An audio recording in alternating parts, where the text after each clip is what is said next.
আসসালামু আলাইকুম। আশা করি সকলে সুস্থ আছেন। বর্তমানে সবচেয়ে আলোচিত এবং সমালোচিত বিষয় হচ্ছে সাকিব আল হাসান এবং আসিফ মাহমুদ। আসিফ মাহমুদকে কেন্দ্র করে এবং সাকিব আল হাসানকে কেন্দ্র করে কিন্তু বাংলাদেশের সোশ্যাল মিডিয়া, রাজনীতি এবং ক্রীড়াঙ্গন সবই উত্তপ্ত হয়ে আছে। সাকিব আল হাসান যিনি বাংলাদেশের একজন সেরা অলরাউন্ডার ছিলেন, শুধু বাংলাদেশেরই নয়, সারা বিশ্বের। আমি স্বীকার করি তিনি একজন ক্রিকেটার হিসেবে বাংলাদেশের এবং কি সারা বিশ্বের একজন বিখ্যাত এবং কি ফেমাস এবং কি নাম্বার ওয়ান অলরাউন্ডার ছিল। কিন্তু আমি ব্যক্তি সাকিবকে ঘৃণা করি, সম্পূর্ণ ঘৃণা করি। এখন সাকিব আল হাসানের যে ভক্তরা আমাকে কমেন্টে এসে গালাগালি বা বকাবকি বা বাজে মন্তব্য করতে পারেন, তাতে আমার কিচ্ছু আসে যায় না। আমার কাছে সবচেয়ে গুরুত্বপূর্ণ এবং সবচেয়ে প্রশ্নবোধক চিহ্ন হচ্ছে যে জুলাই গণঅভ্যুত্থানের সময় সাকিব আল হাসান কি ছিল। সাকিব আল হাসানকে ধরা হতো যে তরুণ প্রজন্মের আইডল, মাশরাফিকে ধরা হতো। তারা কি করেছে যখন এই তরুণরা রাস্তায় জীবন দিচ্ছিল, যারা ফ্যাসিস্টের বিরুদ্ধে কথা বলতেছিল, তখন এই সাকিব আল হাসান যুক্তরাষ্ট্রের বিভিন্ন শহরে বিভিন্ন দামি দামি জায়গায় সে ঘুরিয়ে বেড়িয়েছে এবং কি ফেসবুকে সে ছবি দিয়েছে এবং বিলাসিতা সে বুঝিয়েছে। সে বোঝানোর চেষ্টা করেছে যে জুলাই মাসে যে বাংলাদেশ বা এতে নিয়ে তার কিছু আসে যায় না, কারণ সে একজন আওয়ামী লীগের রাজনীতির সাথে সরাসরি যুক্ত ছিল, সে একজন আওয়ামী লীগের এমপি ছিল। এখন কি নিয়ে হঠাৎ এত তোলপাল হলো এটা সবাই আমরা জানি।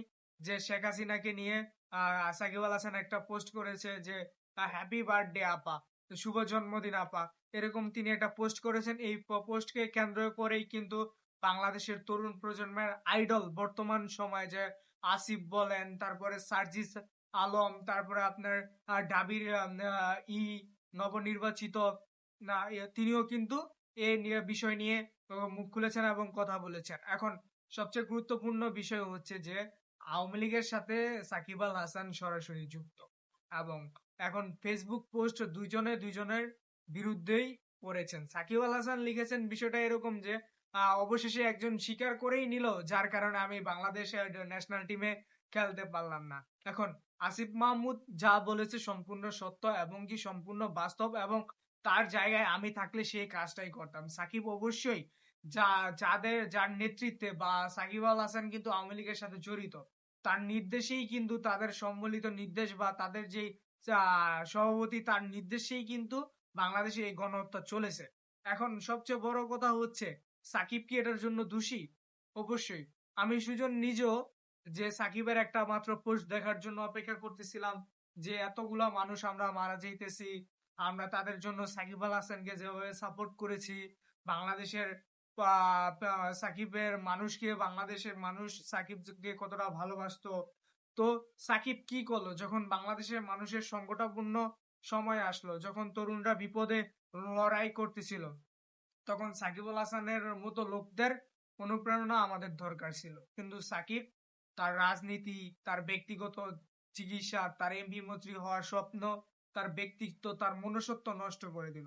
এবং আমি আসিফ ভাইয়ের খুবই প্রশংসা করি, তিনি সৎ সাহসের সাথে আমি এখানে অনেক কথা বলতে পারতেছি না, কারণ ভায়োলেশন কন্টেন্ট আসতে পারে, না তো আমি এই কথাগুলো বলতাম। তো যেভাবে ফ্যাসিস্টের বিরুদ্ধে আসিফ ভাই ছিল সিনেমা যেরকম আমরা দেখি যে সে একদিনে দুই দিনে ঘটায় ফেলে, তারা হচ্ছে Real hero. Asif is Real hero, এটা আপনাকে বুঝতে হবে। আসিফ রিয়াল হিরো, এটা আপনাকে বুঝতে হবে 100%। তিনি যা করে দেখেছেন, তার শেখ হাসিনা বলেন আর আরো আরো তাদের যত এমপি মন্ত্রী, যত আওয়ামী লীগের যত বড় বড় কর্মকর্তা আছে, কেউ তা করতে পারে নাই। একটা গণঅভ্যুত্থান এইভাবে সৃষ্টি হয় নাই। তো আসিফ ভাই যেটা করেছেন, আসিফ সম্পূর্ণ ঠিক করেছেন। বলতে পারেন আপনি ভাই ভাই বলতেছেন, আসিফের চারটা আসিফের প্রশংসা করতেছেন, বিষয়টা এমন না। আসলেই আসিফ আসিফ ইজ গ্রেট। আসিফ অবশ্যই করে দেখিয়েছে আমি করতে পারি, তরুণদের বুকে সাহস নিয়ে আমি করতে পারি। আসিফের মধ্যে ওই তিক আছে, আসিফ ওটা করে দেখিয়েছে, আসিফ প্রমাণিত। এটা আপনাকে মনে রাখতে হবে। তো সাকিব আল হাসানকে অবশ্যই আর এই ন্যাশনাল টিমে দেখার কোনো প্রশ্ন নাই। আমরা বাংলাদেশের ফ্যান, আমরা সাকিব আল হাসানকে বয়কট করেছি। সে ক্রিকেটার হিসেবে খুবই একজন ভালো হতে পারে, কিন্তু ব্যক্তি সাকিবকে আমি অনেক ঘৃণা করি পার্সোনালি। তো সবাই সুস্থ থাকবেন, ভালো থাকবেন।